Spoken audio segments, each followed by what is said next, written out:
Ladies and gentlemen, welcome to this week's episode. Sit back, relax, and enjoy. Here's Alday.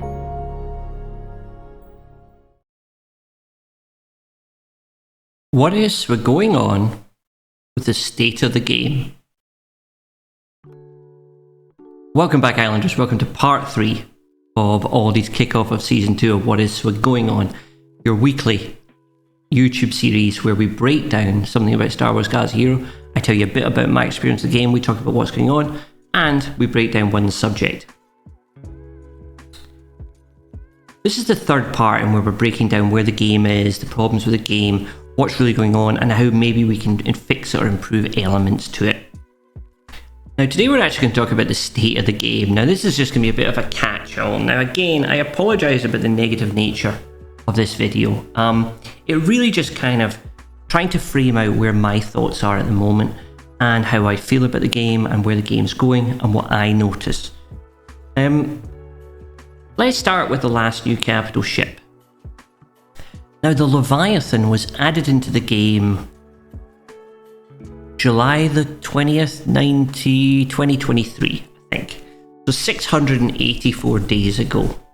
Probably more than that by the time this video goes. But 684 days we have not had a new capital ship added into the game. Now, let's just face it, CG have given up with ships. You know, it wasn't like with people like Trench in there, Luthen, we've got Pirate Faction coming, we've got Okatano, we have other Mandalorians, we have lots of ships in lots of the little series that could have been added into the game.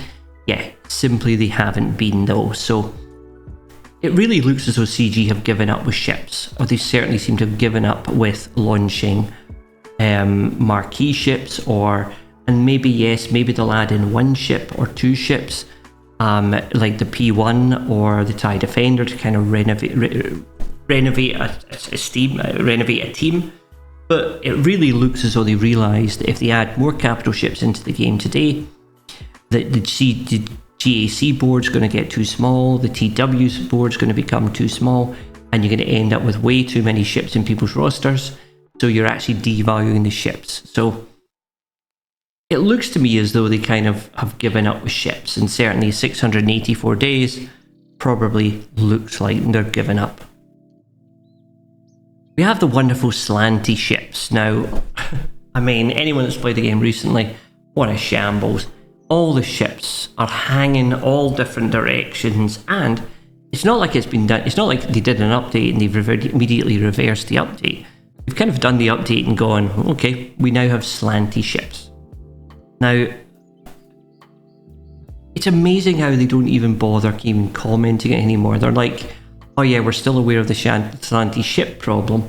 But you're not, you don't even mention it, you're just kind of like ignoring it as though, okay, this is just a thing now, we just have slanty ships. Now, let's talk about probably where that comes from. So, every time you build a 3D model of something, you build it in 3D space, and you tend to give it an origin, and you tend to give it a, what should we say, like an orientation. Now, it looks as though what's happened is that when all these ships were added in, they weren't given orientations.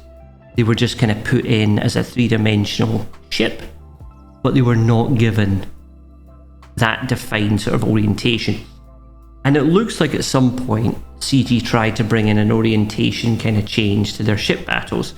Potentially they were going to bring in another ship, or they wanted the ships to look at each other, or they wanted to do something, so they brought a sort of do the orientation, but so many of the ships seem to not have any orientations in the model. So what do I expect to happen? Well, I expect that they'll probably fix it. Yeah, and they'll go through giving ships individual orientations. They'll go back into the model, re-upload the model with an orientation, get it so it will face in the right direction. But they'll probably work through that slowly. I do think there's probably old models, things like Biggs Darklighter, things like Wedge, who probably they don't have that model anymore, or that model is harder, is no longer kind of in the right format. It may well be we see some of these get a little bit of a tart up as they're fixing, so actually you kind of have to remodel it or have to rebuild it, so to speak, and resave it in another form. So it is a funny thing though, but like I say, it's not the fact that there's this little bug in there, it's the fact that the bug just exists. And there's not an apology, there's not a we're working on this, there's not a hey guys, sorry about the slanted ships, I know it looks really bad. There's just a general acceptance that the game can look bad and it doesn't matter. It's not something you need to fix quickly or care about. There are so many bugs on characters on launch. The Ahsoka team and Ezra, what a complete mess. Literally the number of bugs when that team was launched. And it's not so much the number of bugs, because people say, oh god, this should be, if only we had a testing group, we would catch these bugs. Well, it's not so much that anymore. It's the fact is, the bug's there, but it takes 2 to 3 months before they finally fix them. I'm sure there's a list of bugs that you could name. In fact, if you know a bug that's still not being fixed, stick it down below. It is the best way to kind of remind us all of the stuff, the long list of bugs that they have in this game that they've yet to fix, the interactions that just don't work as they're meant to be explained. In fact, we've actually found them recently going through and they've been changing the wording because they can't understand how to change the coding. So, oh no, we didn't mean that, let's change the wording because it's simply easier.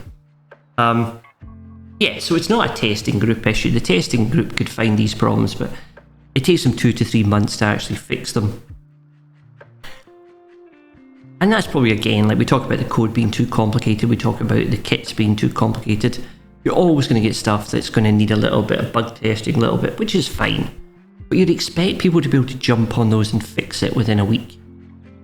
Same as the slanted ships.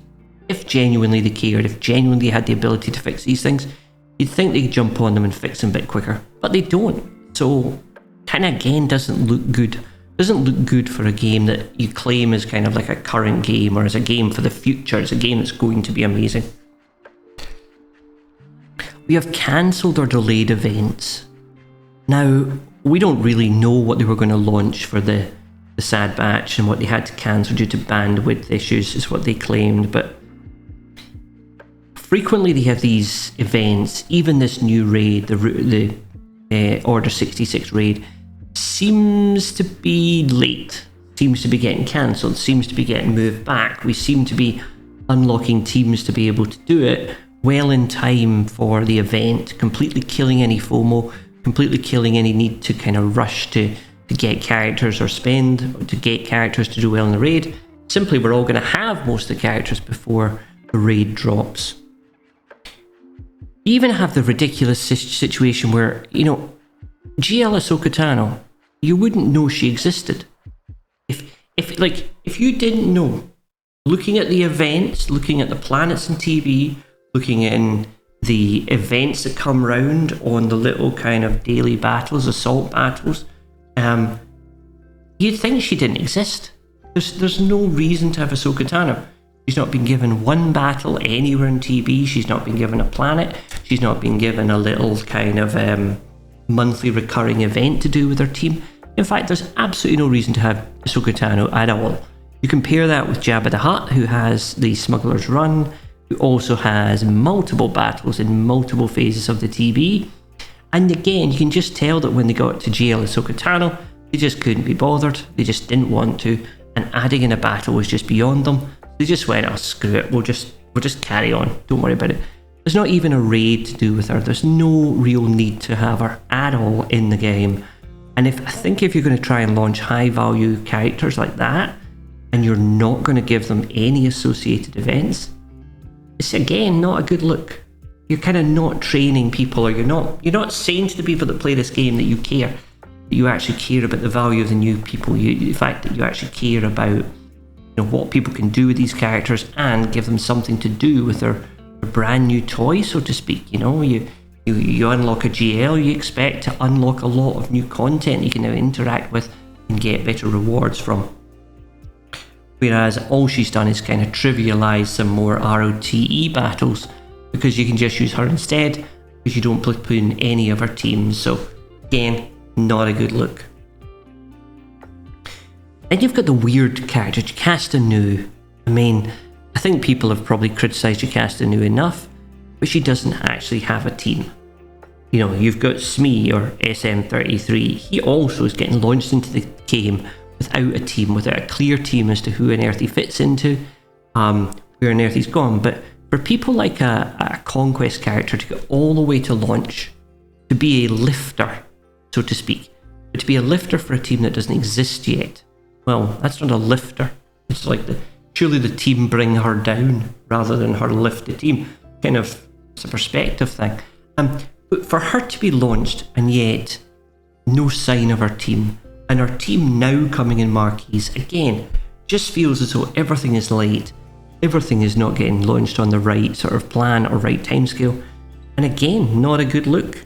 So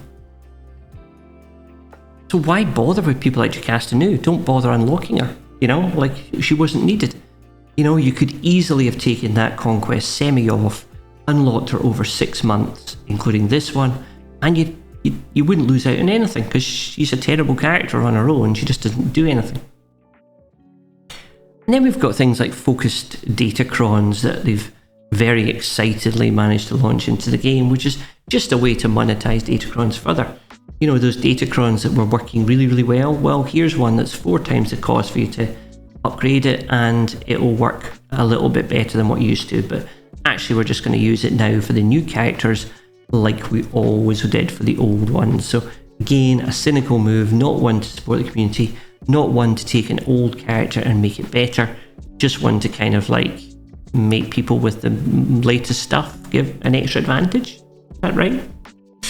And then you've got all the recurring, you know, disappearing buttons, lack of being able to log into the game. All of these things are things which reduce damage, make people realize that actually the state of the game is not in a good space. And because of that, I've drastically reduced my spending on the game. And that's what I'm going to ask you to do now. Look at yourself, look at the game, look at where it's going, and listen to the last 3 parts that I've talked about. Consider, if you do spend money on the game, consider not spending money on the game, or reduce it down to maybe a $10 Conquest Pass, or maybe $10 a month. Think about reducing that, because really, that's the only thing that's going to actually elicit change in this game. You know, they're not going to bother with there's more bugs, they're not going to bother with the ships are slanty or there's bugs everywhere. But what they do listen to is if people stop spending or people start spending in different games in different ways. I have recently had a lot of fun playing Battlefront 2. Great game, a game as old as SWGOH, and yet a game that still has so much fun in it, so much good fun. Anyway, that's my kind of call for action during these 3. I'm going to stop buying crystals in this game. I'm going to reduce any money I spend on this game, and I'm actually going to enjoy more playing the game with the old characters I have. I'll slowly unlock the new stuff, yeah, but you know what? Let's enjoy SWGOH together, and let's hope they do something about it, and let's hope we don't go another 900 days before they add in some actual new content. Anyway, until next time, look after yourself. Next one will be a more positive one, I guarantee you. May the force be with you. Good night.